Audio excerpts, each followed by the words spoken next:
Welcome to another episode of the CarryTrainer Higher Line podcast.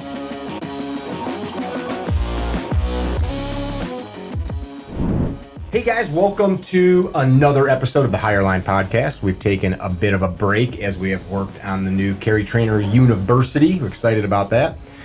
I've got my coach's coach, Henry Akins, out here. Professor. That's a professor. Here we go. Henry Akins. I'm actually wearing his logo today. Hidden Jiu Jitsu. What is the thought process when you guys created the logo? So I was telling you a little bit earlier that my background was in science when I was going to school. I'm kind of a science nerd. Mm-hmm. And so for me, Jiu Jitsu is very scientific in that it's kind of, a lot of it is common sense. It just makes sense when you hear it. And then the hidden Jiu Jitsu aspect was really, there's a lot of details in Jiu Jitsu, like kind of subtle details, small details in the Jiu Jitsu that really make it work and make it effective. Probably the same to what you do. And so we took that symbol of the atom, which is something that's around us all the time, but it's so small that you can't see it. And so I just like that symbol because it kind of represents science to me, and it represents kind of something that's so small that you don't see, but it's so important and powerful. And then the triangle is just a very, very common symbol in Jiu-Jitsu because it's a very, very strong geometric shape in that you can put pressure on any side of a triangle, and it's used to support a lot of weight. And so you can see that symbol, the triangle, kind of in a lot of different Jiu-Jitsu schools and their logos. If you look at structures, any structure, a lot of times like buildings, they build it with a bunch of different triangles. And so that's what the triangle stands for. It's kind of just an homage to kind of that traditional Jiu-Jitsu symbol. I like it. Well, I appreciate you coming out here. It's an honor. People that don't know who Henry is, you were one of the black belts under Rickson Gracie. Right. You spent many years training with him and have been doing your own thing for a long time. You started the Hidden Jiu-Jitsu program how long ago? I started Hidden Jiu-Jitsu, which is a website. I think it's been 6 years now that we've had that. And the purpose behind the website was really just to be able to pass on and share all of the Jiu-Jitsu that I learned training with Rickson. Many years during the time I was training with him, it was very, very kind of exclusive. There weren't a lot of visitors allowed to come and train with us. It was kind of more like a tribal mindset mentality that we compete against other schools, and we didn't want other schools to learn what we were doing.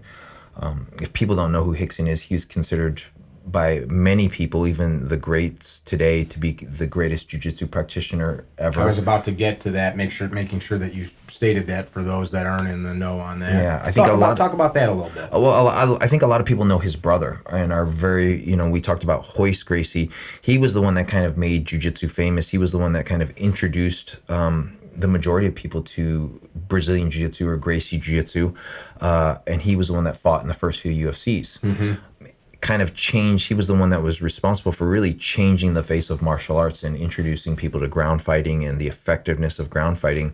And so a lot of people here in the United States don't know who Rickson is, who is his older brother, who even by Royce's, acknowledgement is 10 times better than him.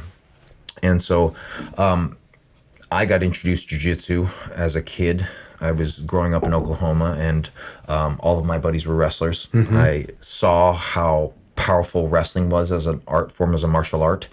And I wanted to find something that was a little bit more of a traditional martial art that could beat wrestling. And when I saw jiu-jitsu, I was like, that's it. So I found out that Rickson was the best of all of the Gracie brothers. And so after high school, I moved out to California to train with him. Talk a little bit about that. I remember talking about that the first time I met you. Like, you got in a car, just kind of drove out there. Like, what did that look like? So yeah, I went out there for spring break one year to California. I have an aunt that lives in California, so I went out there for spring break, trained at his school, and at the time I was a pretty tough kid, or I thought I was a tough kid, very physical, was into working out, and I was doing other martial arts at the time, stand-up martial arts, and my first day walking into the school, the first thing I saw is someone getting choked completely unconscious, falling asleep, and they're picking up his legs, trying to get blood back into his brain. I was like, okay, I'm in the right place. And I started training, and I had never been physically dominated in and I think that's a lot of people's first experience when they train jiu-jitsu. A lot of people mention how humbled they felt. So I had guys that were way smaller, way less physical than me, not as strong as me, completely play with me. And I knew that if I were to ever get in a fight with one of these individuals, they could pretty much do whatever they wanted to me. They could choose to harm me to whatever extent they wanted to. They could incapacitate me pretty much at will. And it was such a humbling experience. And I thought to myself, like, wow, I would never want to feel this powerless against anyone.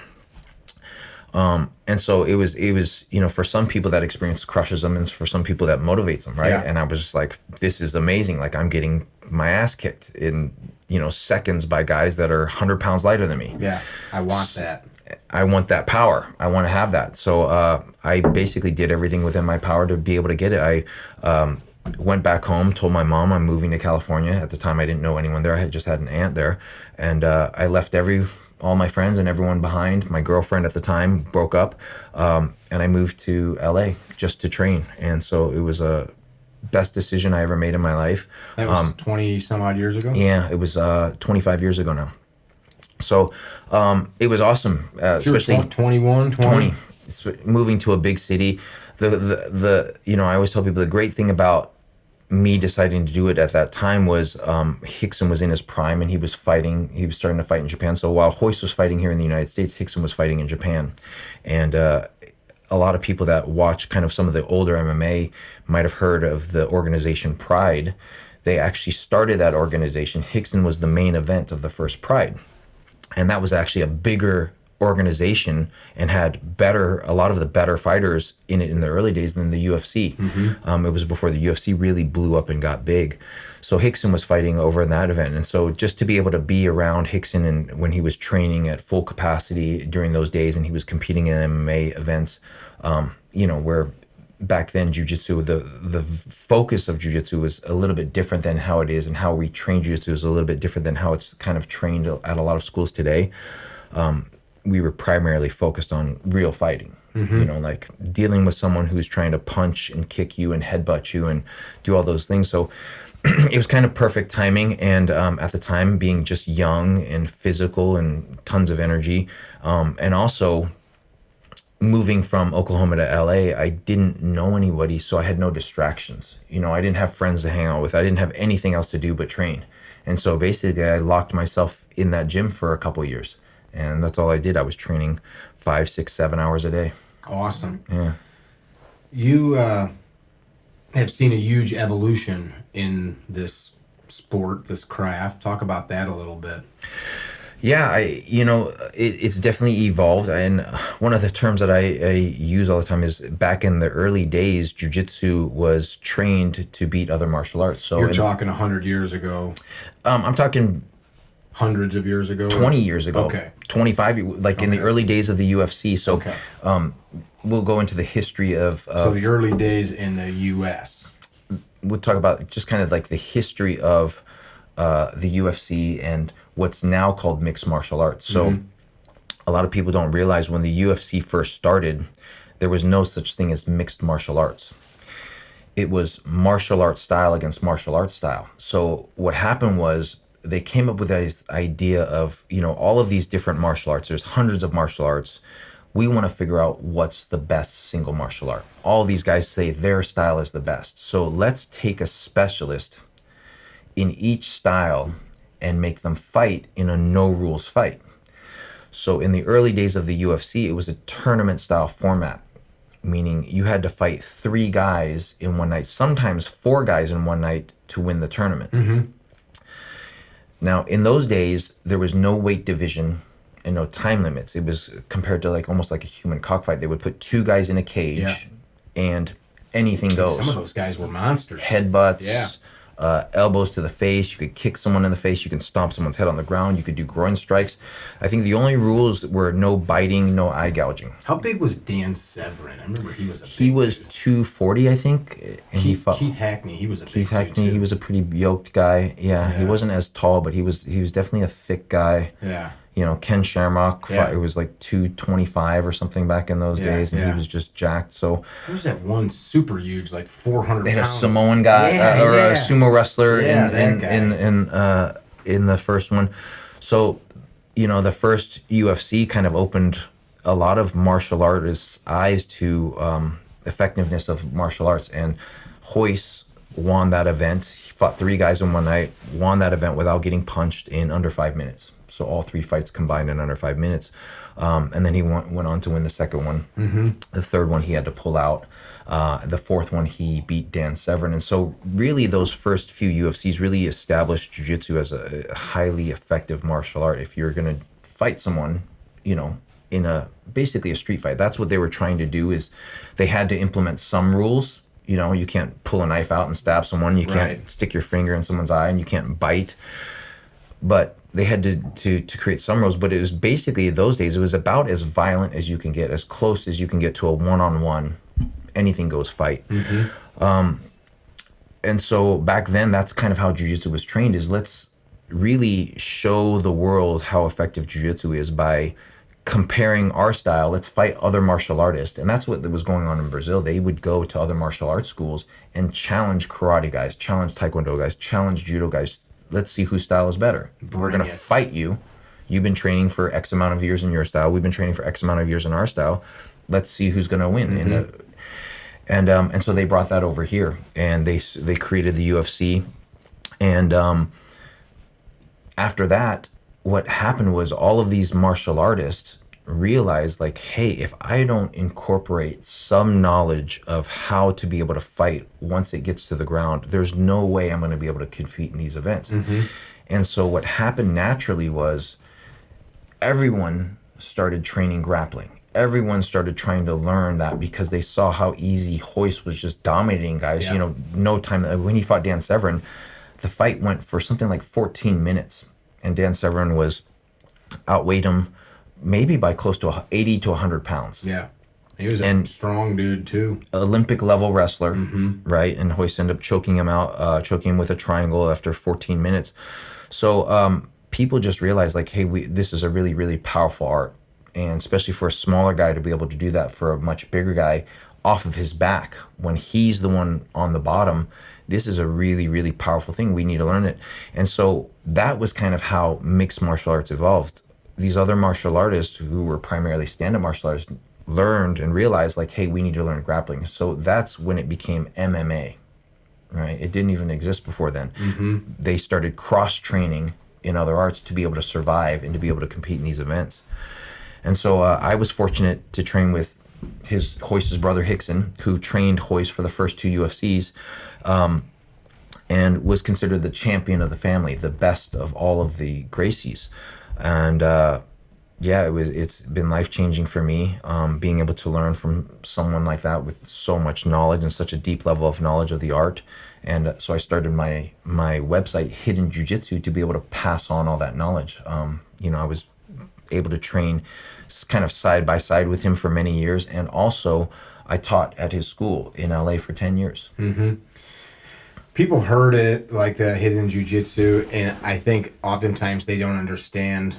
Like, talk a little bit about that, what the message is there. So the message behind hidden jiu-jitsu, I mean, what I'm trying to pass on, mainly through the site is keeping jiu-jitsu practical for fighting, mm-hmm. because that's how I was brought up. When I was training at Rickson's, we still had challenge matches going on, where there was a article published by Playboy magazine where Rorion Gracie, Rickson's older brother, who was the one that helped create the UFC, issued a challenge that anyone that wants to come in and fight one of the Gracies will give you $100,000 if you win. I remember and that. It was just a promotional campaign. They challenged Mike Tyson. They were challenging everyone, and it was basically just to get attention.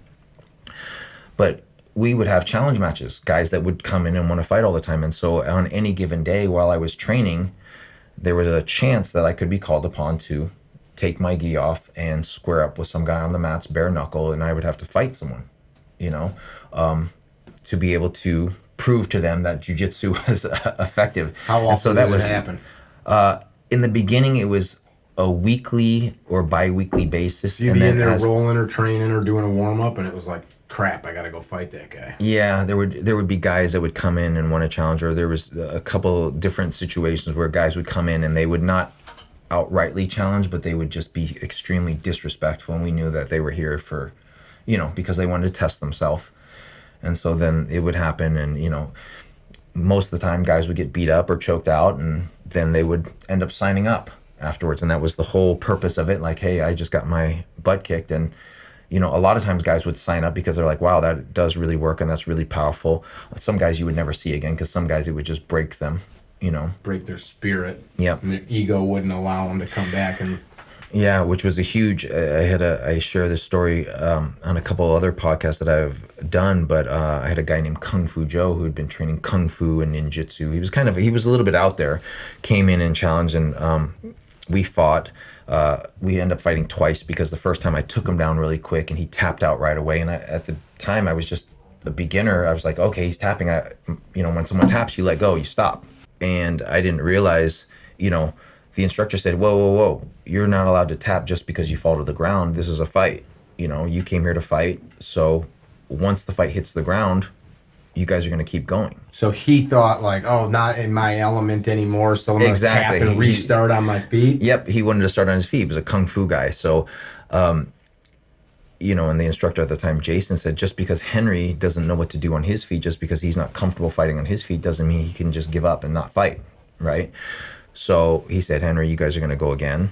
And this time, once it hits the ground, keep going. So I said, all right. So this time he was kind of ready for me, though. He knew what I was going to do. So I did the same thing, came in and clinched. What takedown? Well, he knew I was just going to charge in and clinch. Okay. Right. And so he was kind of ready to back up, step back, and keep a little bit of distance as I was coming in and swing. And so he caught me coming in, grazed me, hit my eye, but I still clinched with him. I still grabbed him. So he got a shot in. It wasn't a super clean shot, but he still hit me and took him down. This time, you know, he got me in a headlock, and I punched him a couple times in the ribs and got him in an arm lock. And afterwards, we were sitting on the bench afterwards, and, you know, I could just see the depression in his face, and he was just so broken. And he said to me, he goes, man, and I was just a white belt at the time, right? I had just been training for about 6 months. He said, man, I feel like I've wasted the last 15 years of my life, because he dedicated himself to training these martial arts, and with this kind of belief system, like, oh, okay, if I get in a fight and this guy does this, I'll just do this. I'll just kick his knee, or I'll just kick him in the balls, or I'll just the old kick him grab in the his balls throat, or I'll do poke this. him in the eye. Right. And all of that was, you know, allowed. The rules that we agreed on were just no biting and no eye gouging. But I was like, I would grab his throat, or I'll do this, and none of it worked. And we went twice. So I just thought to myself, wow, you know, I never want to be this guy which is putting all of my faith and belief in something that doesn't actually work when it's tested for real. Mm-hmm. I never want to be in his shoes, where I feel like I've dedicated all this time and energy into training this martial art, and, you know, when I really need it to work, it doesn't work. Yeah. So it was a really profound experience for me. And so with that always stuck with me, you know. My job as an instructor in jiu-jitsu is to help people to be able to protect themselves when it really matters. That's what people are paying me for. That's what they're putting their faith in me for, that I have the knowledge to be able to pass that on to them. Mm-hmm. And so I take that very, very seriously. And so for me, you know, the focus is, how do I help people understand how to stay safe in a fight, and be able to hopefully win fights, you know, if their life depends on it. And so that was the whole purpose for me, really, with the website, is how do we get this information out to the masses? Because, as you mentioned, jiu-jitsu has evolved, and it has changed quite a bit with the explosion and the popularity of it. the way that people train nowadays is very different than how we used to train. Back then we were we put a lot of time into takedowns. We put a lot of time into understanding how to clinch. We started from our feet most of the time. We were doing, clinching drills 2 to 3 times a week, how to close the distance and get in without getting hit, because that's a huge portion of the fight. And we were training to fight kickboxers, karate guys, taekwondo guys, kung fu guys. To get to your dominant position and understanding get past theirs. what their weapons are, understanding the distance that they need to be effective with strikes, and how to avoid, how to never be in that range where they can use their tools to hurt us. Yeah. And then once we got the fight to the ground, understanding how to use strikes when we need to soften them up, to create reactions. And so we would train with strikes all the time, how to deal with strikes. If I end up on the bottom against a big, heavy, strong guy and he's throwing strikes, how do I protect myself? So how do I not get hit? Because that's one of the things that I always teach my students. One hit can change the fight. It can change everything. You could be winning and someone cracks you in your nose or hits you, and then all of a sudden you're dizzy, or you get cracked. And you see that all the time when you watch mixed martial arts. You get your nose broken. Now you can't breathe. Now you got blood dripping down the back of your throat. Your eyes glaze over. That changes everything. So the whole goal is how to stay safe and not take any damage, and still hopefully be able to win these fights. But even if you can walk away without taking any damage or without getting hurt, that's a victory. Talk a little bit about your, I've heard you talk about it a few times now, the oft repeated discussion of 99% of street fights go to the ground, blah, blah, blah. Yeah, I don't even know where people came up with that statistic. I don't even know where that statistic came up. First of all, before you do that, predicate a little bit of your background, predicate the discussion on a little bit of your background, like what you did for years while you were training, like for a job, just so you're not just drawing what you're about to say on anecdotal stories so you get where I'm going. I put myself in this situation. Like I said, I want to make sure that what I'm committing so much time and energy into actually works. And actually the schedule just ended up working out perfect for me. So I bounced at nightclubs in LA for 15 years, did security, eventually worked my way up to a door guy. But so I was basically in environments where people are intoxicated, and there's physical confrontations happening at different places. It was more prevalent than others. But there was certain bars and clubs that I worked at where sometimes there would be 4, 5, 6 altercations a night. And at a lot of them, once a lot of the other guys knew how trained I was, something would be breaking out, and they would always run and grab me to deal with the situation, because I had the most skills. Help us. Yeah. Well, the other guys were, and this is typical with, I think, in a lot of nightclub scenarios where you have really, really huge, big, strong individuals, but they don't really have a skill set.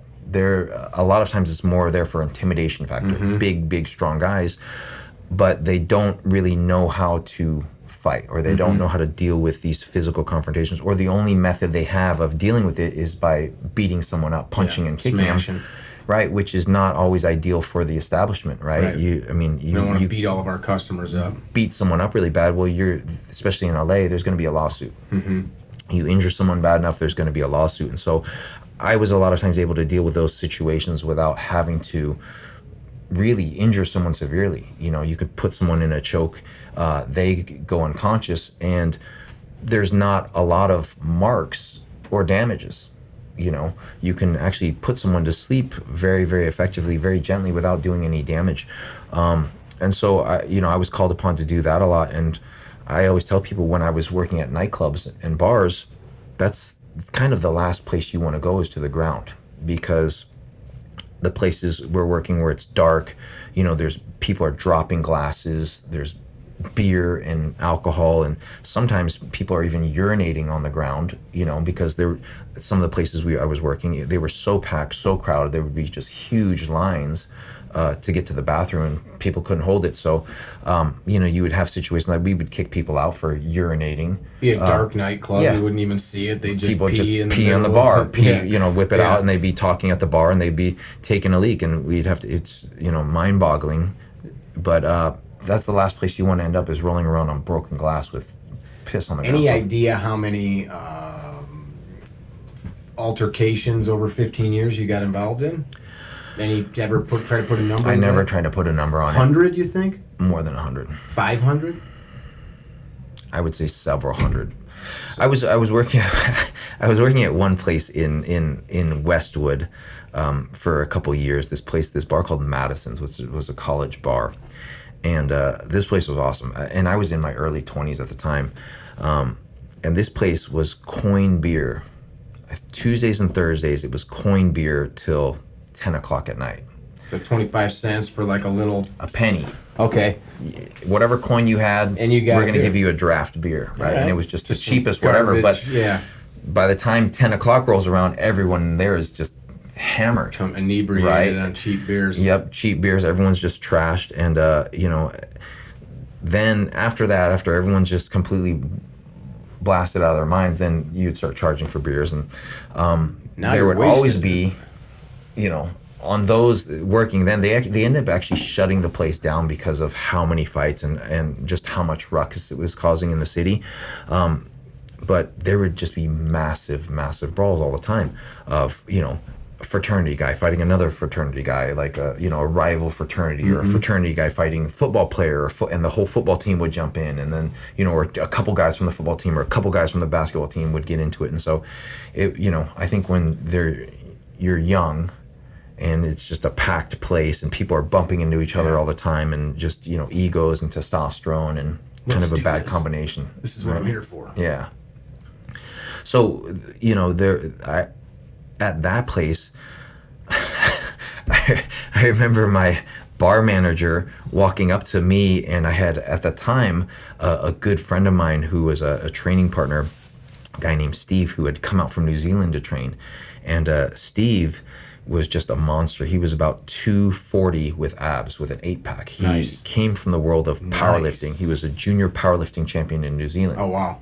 And he had an experience where he got in a fight one night at a concert, and trying to fight this guy, and he was 300 pounds at the time, and he gassed. He was beating the dude up a little bit, but then he got so tired because he was so big and had so much muscle mass. He couldn't maintain. Yeah, and he was just out of breath, and he got kicked in the face, and then he realized, okay, I need to learn. I need to lose all this weight because having all this muscle is not that great. Didn't make me any safer. Moving around a bunch of weight doesn't help me that much, if I need to fight. And so he came out to train with us, and I got him a job at the place. And one night the manager comes up to us, he goes, "Hey man, would you guys mind not choking everyone out that gets in a fight?" Because we were just... Had like lines of sleeping people on the sidewalk? As soon as a fight would happen, I would go behind one guy, he would grab the other guy, boom, choke him out, and then take him outside. And for me, that's the safest way to be able to remove someone, right, is just put them to sleep so they're not struggling, they're not fighting, they're not kicking, they're not trying to hit anybody. I steered you down this path to get back to the other one, but I want to jump in real quick. So like right now, vascular restraints are now becoming illegal for police officers. I mean, I know you're not a medical professional, but you put in training and in reality lots of people to sleep by cutting their carotid blood flow off. Yeah. You ever seen anybody have any kind of negative? No, I think the problem with law enforcement is they're just so poorly trained. Mm-hmm. I mean, honestly, they're so poorly trained, and it's really sad that the agencies don't really provide them the training that they really need to be able to do their jobs effectively. And you talked about it yesterday, and it's something I understand. Like you only need, like you were using your finger and pushing for the students on one of your vessels, showing how easy you can collapse it, and it's not. You're just trying to collapse these two arteries that are right here, just underneath the surface of the skin. And this is not an instructional video, so don't watch it and think that you know what you're doing. Continue. Right. And so how much pressure does it take to collapse arteries? Right. Yeah. Very little pressure. So the whole idea is knowing how to put pressure in the right place. And a lot of times when people grab someone around the neck, what they end up doing is they end up putting pressure on the windpipe or the trach, and they actually crush the windpipe or crush the trachea, or they put too much force. They don't know. They're not trained properly, and so they just squeeze as hard as they can because there's all this fear and panic, and they end up doing damage. You injure the person instead of what it really takes to get the results that you need, which is very, very little pressure. I always, I make the example of if someone wants to take your blood, right? They put a tourniquet, they put a rubber band around your arm, and then all of a sudden that vein starts to bulge, right? And oh wow, so it takes that little pressure, the same pressure as a rubber band, tying a rubber band around your neck to cut off the blood supply, and eventually people will pass out. So so when I was working at the nightclubs, I almost never went to the ground. I think I was telling the other day, it was probably less than, of all the physical altercations, hundreds, I probably went to the ground less than 10 times. Did it go there because it just happened to go there, or it was the advantageous thing to do, like you needed to? The person was throwing blows like crazy and you decided to break them down? No, at the times that it did, I had the space and the environment to be able to do it. All right. Right. The times that it did go to the ground, I was outside already, and there was enough space, and I had other guys with me to watch my back in case, something did happen. His buddy's not going to run up and kick me in the back of the head or stomp on my head while I'm on top of him, or, baseball bat you or anything. Right. Yeah. And I've had situations like that where I've gotten into altercations. There were multiple guys, and, I took some damage, right? From guys coming up from behind. Yeah. Clawing me. You. I watched a guy get sucker punched once that two dudes decided to square off. One of them ended up, the one that you thought would have won, you just said one hit can change a fight. He was like letting the weaker, seemingly weaker guy come to him, like, come on, bring it. And the dude brought a punch up out of nowhere, snapped his head sideways. Bigger, stronger guy fell to the ground. Weaker guy booted him like a football punt. His jaw was straight sideways, and in the melee that ensued, I remember out of my peripheral vision watching a dude that was like his friend just laid this whooping on it, and another guy was going to come to his aid. The guy coming to the aid of the one that was now broken on the ground got sucker punched like behind the ear, and it was like it just turned into like chaos. Yeah, like just total chaos. But it was like, that, to your point, like had those guys been on the ground, we probably would have been stomped in the head and not punched in the head. But right. Yeah, fights are chaotic, and especially in those environments, in the nightclub environment, because you don't know who's who. You don't know who. Usually people don't go out by themselves. They usually go with friends, so they usually have people around them who are going to help them out. Yeah. And so, I've had nights, I remember I was putting someone to sleep, and someone came up from the side and sucker punched me, cracked me in the jaw, and then I was like, oh, it feels like I got sand in my mouth, and it fractured half the teeth. Like I lost, split a couple of teeth, and I was like spitting out teeth. Yeah, that's brutal.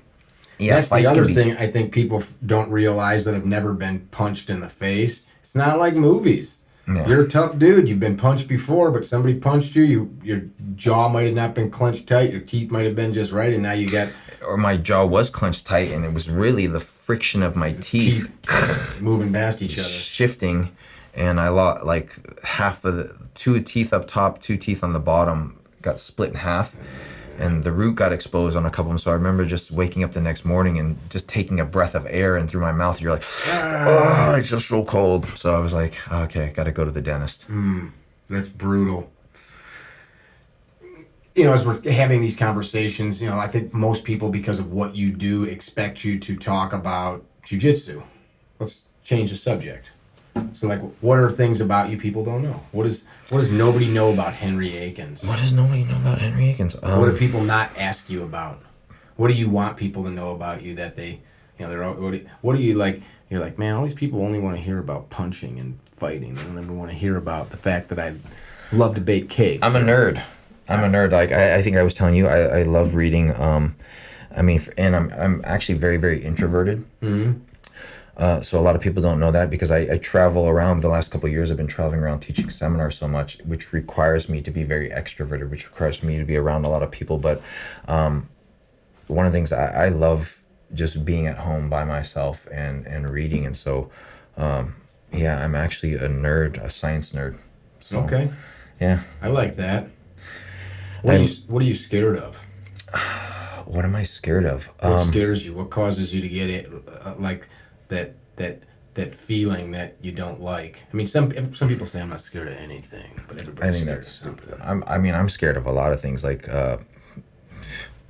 what am I scared of? Heights. Heights. All right. So if I want to beat Henry Akins, I need to get. I'm gonna have a helo come. You ever see those? You ever seen those videos where guys have that like a little GoPro on their chest, Okay. and they're like on the top of buildings and they're jumping That from gets building you- to building. Your butthole starts puckering. Oh man, like my balls. I'm just like, oh my god, I get the gut check, and that freaks me out. And people are always like, oh dude, you got to go skydiving. You got to go skydiving. It's so amazing. It's so thrilling. I'm like, nope. Good to go. I'm not right on that. Yeah, no, I'm okay not doing that. Rather fight a mob of bandits than Way. Yeah. Yeah. Then I like climb my on- chances with that. I know what that feels like to get beat up, and hopefully I survive and live, but way better than jumping out of a plane. If somebody's going to invest in themselves, you and I driving this morning, we were chatting about like the big picture goal, the 10,000 foot goal of like why we train. Mm-hmm. And I think like young men, myself included, maybe you go walk into a karate dojo or a boxing club or a jiu-jitsu gym, and the idea is you want to be a badass. You want to not be a punk. You want to be the guy that gets the girl and gets the 80s clap at the end of the fight scene in the movie and all that stuff. Yeah. And we're older than that now. I mean, I still want people to clap for me when I do some cool Pretty in Pink style scene. But like what is like the big picture when people go to begin to train? Like what? So that's funny because originally when I first started training, that was exactly it. It was very, I want to just be able to beat people up and be able to hold my own in a fight. Mm-hmm. And in Oklahoma, coming from Oklahoma, that's what people do. They drink and they fight, But over time, what has kept me in jiu-jitsu and the reason I'm so passionate about sharing jiu-jitsu is I really believe that it empowers people. It helps people to become better individuals. It's had a tremendous transformational effect on me. I was a knucklehead and I was crazy, and it's helped me to become a better person. Helped me to have confidence in myself, learn to love myself, learn to feel better about myself. And I think that translates. The better you feel about yourself, the better that you can treat others. Let's talk about Henry Akins' concept or perception of what self-love is. Self-love, for me, it's just accepting yourself. And look, it's a work in progress for me because I also beat myself up all the time. I'm kind of a perfectionist, came from that, and it was a lot of times my parents too, like I need to make straight A's and I need to, and so for me, it's still a constant work in progress of accepting myself where I'm at and being okay.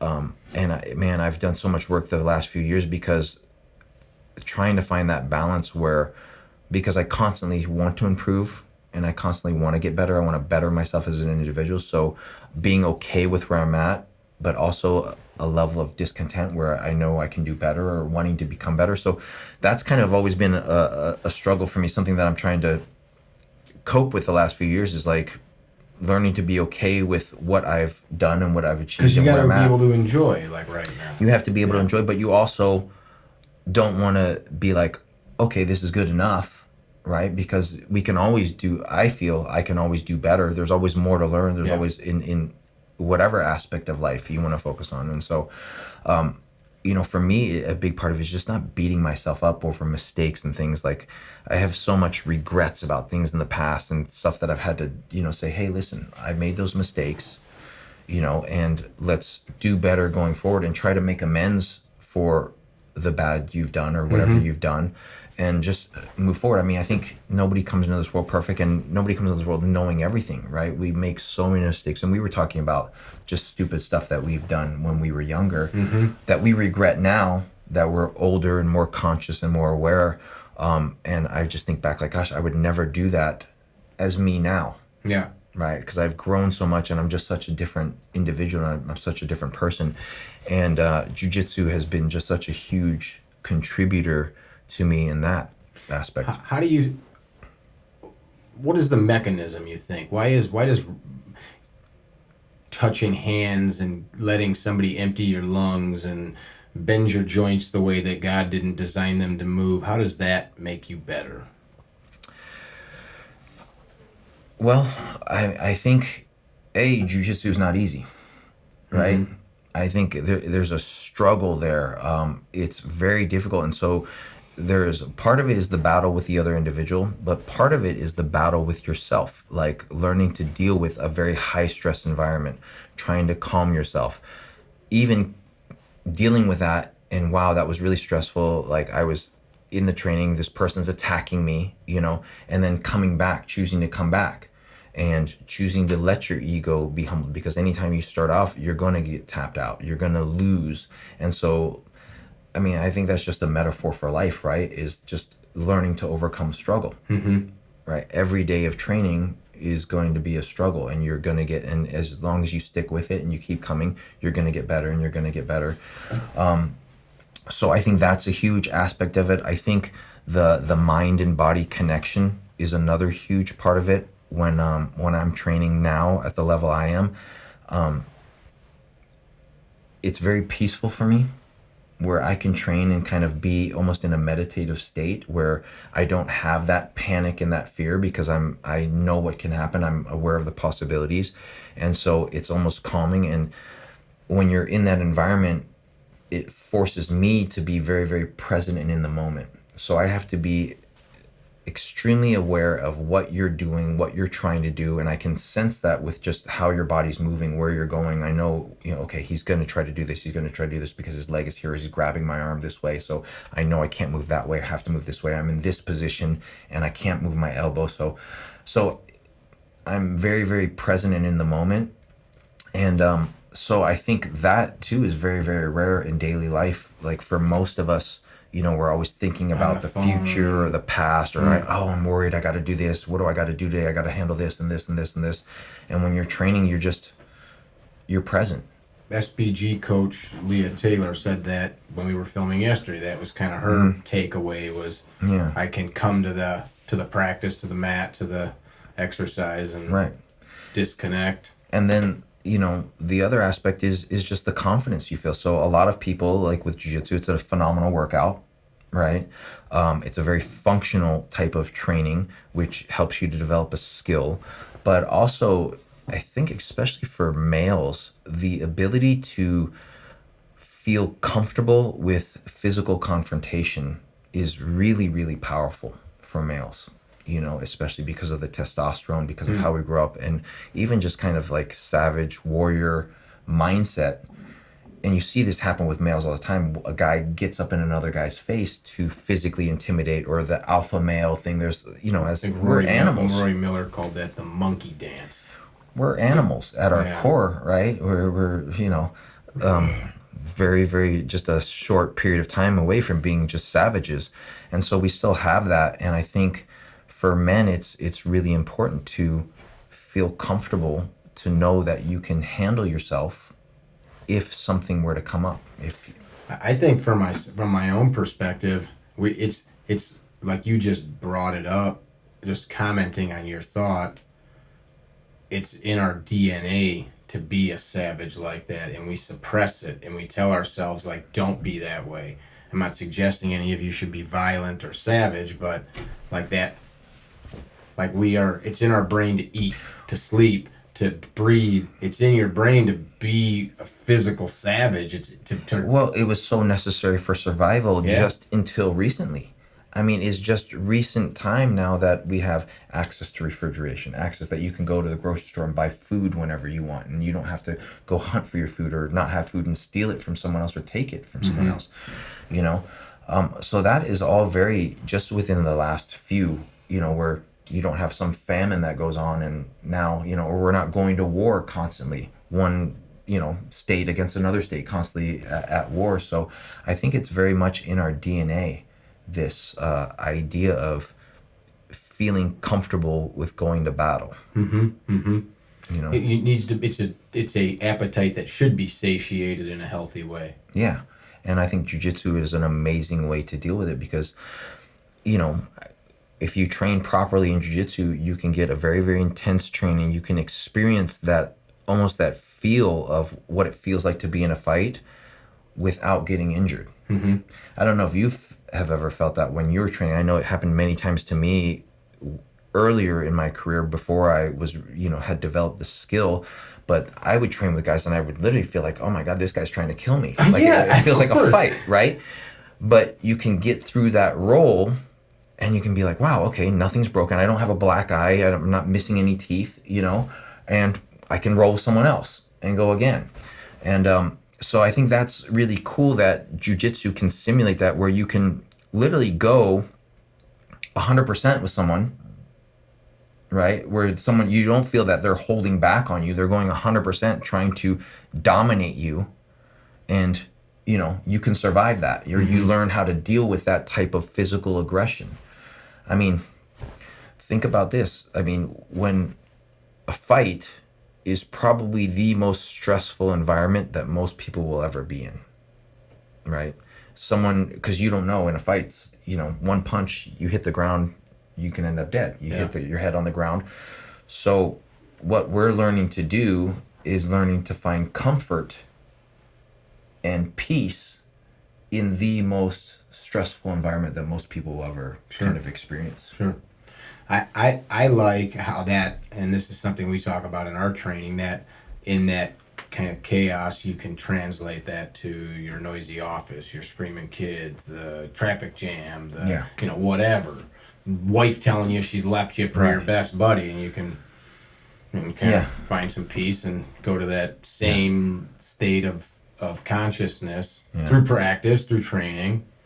And through all of the worst times in my life where things like that would happen, broke up with a girlfriend or whatever, I would throw myself into training, and that was kind of therapy for me, because during the time I'm training, when I'm on the mat, when I'm rolling with other people, like I didn't have time to think about that, And it's an amazing tool for personal development. Every time you train, the more you train, the better you're going to get. So you're doing something healthy. You're developing a skill that may one day help you to save your life if you ever need to, or protect someone else if you ever need to. It gives you the confidence to be able to do that, right? So I think that's another thing, is you have the power to defend those weaker than you. You have the confidence. Like if I see an old lady getting beat up across the street, I'm going to go out there and do something about it, because I know I can handle myself. I don't have the fear of, oh my gosh, I'm going to turn away and look away, and I don't want anything to do with that, because,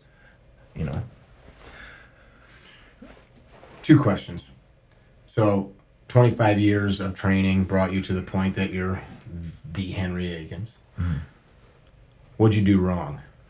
What'd you do wrong in all those years of training, that now 25 year veteran, black belt, looking back, what'd you do wrong that you could pass on to a student or a young person or an old person that's in the same journey or in the same knowledge path, that you could say, hey, don't do that, or maybe avoid that? I think the big thing for me in training is there's just smarter methodologies of training now. Back when I first started training, we would just go to war with each other every day. It was just like, who's the top dog on the mat? Like let's just go there every day and train as hard as we can against each partner that you can. And I think there's just smarter ways to train. And I think those training methodologies in any sport evolve over time. They talk even about football. If you look at the athletes now compared to the athletes in the 1970s, it's just a completely different beast with a completely different skill level. So I think the same with jiu-jitsu. I think there's ways to train where you can develop to a very, very high skill level without taking the damage to the body. Because a lot of my friends that I know that have been training for 25 years, they're banged up, they're broken up, and look, injuries happen. You can walk across the street, twist your ankle, but how do we reduce exposure to that? And I think that was probably the main thing. I'm really fortunate. I don't have a lot of injuries. I've had 2 surgeries over You my had a knee injury. meniscus. Yeah. Yeah. So I tore my meniscus, and I've actually had surgery on each knee, just the meniscus. But I did blow out both my ACLs in a tournament when I was a purple belt. My first day on the job as a purple belt, I ended up winning the tournament, but blew out both my knees, tore both my ACLs, and I never had the surgery on them. And at the time, I just kind of rehabbed myself. I was just a knucklehead. But what was the mode of injury? I went for a throw, so I had won my division, and then I competed in the open division, which means there's no weight limit. And at the time, I was about 175 pounds, and I was going against a 240-pound guy, and I went for a throw on him, where it's like a drop seanagi, which is a judo throw where you kind of drop down to your knees. And when I dropped down to my knees, he jumped to the side, and I had all his weight on my back, and so my knees buckled to the side as I was dropping. And immediately I felt something. I was like, oh, that's not good, but you have so much adrenaline going. And I ended up winning the match with him, but then after that, I couldn't walk for about a year. So wow. I didn't know what was going on. I wrapped my knees out. I didn't have any health insurance at the time. Make sure you have health insurance. That's important. Yeah, it is important because you never know when you're going to need it. And, so at the time I didn't have any health insurance. It was going to cost $25,000 to do one knee. And then I would have to do my recovery 6 months and then 25 the other knee. I was like, you know what, I don't have $50,000 first of all. And I can just, just being almost dumb. I was just like, I can just do this myself. And so I just eventually learned to rehab myself. I started getting into lifting and started, doing a lot of different leg exercises and talked to friends that were, personal trainers and stuff like that. And so. What'd you do right? What I do right? What I did right is I just focused and dedicated myself to something that I loved. I was really, really fortunate that I found something that I was passionate about at an early age, and I dedicated myself to it. I mean, I sacrificed everything to be good at that one thing. I moved from Oklahoma. For years, I lived in a 3-bedroom apartment in kind of Inglewood, just a crappy area of LA. You lived there, sorry. Yeah, well, at the time it was, it wasn't considered a nice part of LA, but rent was cheap, and I would always have like 3 or 4 guy roommates that were living. People, I'd have a couple roommates and other people sleeping on the couch or sleeping on the living room floor. And I did that to be able to train, to be able to keep costs down, so that I didn't have to spend all of my time working, so that I had time to train. And of course, working on the weekends. How much did you train every day? So, obviously it was different, but on average, probably 3 to 4 hours a day. Every day? Yeah. Just in the early days especially. Yeah. And then as I started getting better, I started teaching more. But, even teaching, I was teaching a couple classes a day. So I would be on the mats 3 to 4 hours a day, sometimes more if I was teaching 3 classes. So there'd be like a morning or an afternoon class and then an evening class, or sometimes I'd be doing privates or, training in the afternoon with friends. So yeah. That's incredible. Mm-hmm. Not everybody finds that thing, that they get that keyed into, or that dedicated to, or that in love with. Yeah. That's a cool thing. And sometimes that thing changes too, doesn't it? Like, absolutely, and even for me, got to a point where I was doing jiu-jitsu so much. When I first opened the gym, I was teaching and trying to train and doing privates and doing seminars where it was like 7 days a week, where I got burnt out. And I realized, like, hey, I don't want to make my passion my job, meaning I don't want to have to do it all the time. And so I had to find a balance where, it's not about, even though I love what I do, I don't want to make it where it kills me, where I have to take every opportunity. And part of it was having to do with like a scarcity mindset for myself, because I grew up really poor. And I'm like, oh my gosh, I don't know if there's gonna, if this opportunity is ever gonna be around again. So I gotta take advantage of this. Oh, this guy wants, I remember doing private one-on-one training with people like 8 hours one day and doing group classes. So that's a heavy day of training when you're putting your body, when I do private lessons, I'm teaching the student and I'm training with them and I'm rolling with them, and then at the end we train for 15 or 20 minutes together so I could point out their mistakes, but I'm letting them get me in arm locks, I'm letting them choke me, I'm letting them do things to me. So you're a wrestling dummy. I give them my body. Right? I'm renting them my body, so I'm kind of a inexpensive whore. So now you have reached that point though where you're able to do what you want, how you want. So now you've got a couple big camps that are like tight groups. You do the one in Costa Rica, which is up for sale right now. Yep, I do. So the last couple of years, that was my focus is doing camps. So week-long events where I get to spend, an extended period of time with someone. I feel like if I can spend a few days with someone, I can really, really help elevate your game to the next level. Instead of doing seminars where, I'm there for the weekend, I'm there for a couple hours, we spend a week together. People will fly out to some exotic destination. Immersion. Yeah, and it's really immerse yourself, and they get to pick my brain, and I get to see what they're doing every day and help them make corrections to different aspects of the game. Oh, this part of your game, try to do this and this, that'll help. So, I got feedback from people who started to attend the camps that, man, I can't believe I went to your camp, I came back, and all the guys that I was struggling with before, I'm completely dominating now. So for me, that was like, wow, like in a week's period of time, you can notice that much progress and improvement. And for me as a teacher, I'm always trying to find better ways to do things. I have a very analytical mind. And so I'm like, for me, that's really, really important. How do I provide someone with the most amount of value in the shortest period of time? How can I really take someone's game to the next level? And so the camps was one of the ways I found of doing that. So last year before this COVID hit, we did a camp in Las Vegas, we did a camp in Thailand, we did a camp in Costa Rica. This year, I'm not sure if we're going to be able to pull Thailand if we had to cancel our Las Vegas camp, but we're looking to do Costa Rica. Everyone go down to, we do it in a town called Tamarindo, which is like a surf resort town. And so we're looking to do that in February. Awesome. And and right now seminars are just starting back up for me. So where I travel, school owners will basically fly me in and I'll teach at their school to them and their students. So if somebody wanted to, we'll tell them how to get a hold of you. If they have a gym that they're a member of, or you guys own a gym, they can get a hold of you, set it up, you come out, teach on the mats for a couple days. Right. Reach out to me on Facebook or hiddenjujitsu@gmail.com. We'll make sure we throw that up. What's next for you? What's next for me? So I go home tomorrow. We're going to hang out and have dinner tonight, and I'll go home tomorrow.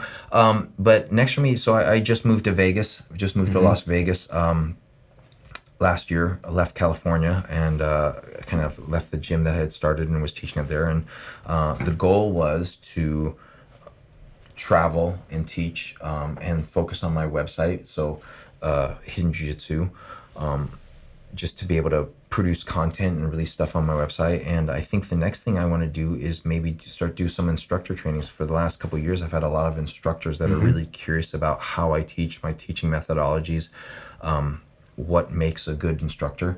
Like I said, I've been fortunate enough that I've been doing this for 25 years.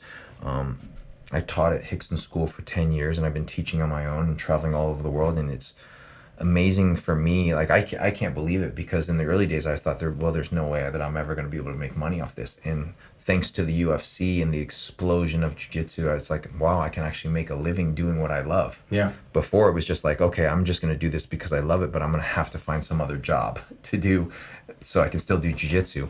And I was really fortunate to be able to make it a career. So now I want to help other people, help other instructors to learn how to teach and become better instructors, because again, I'm passionate about how this art helps individuals, how it helps people, how it helps people to become better human beings.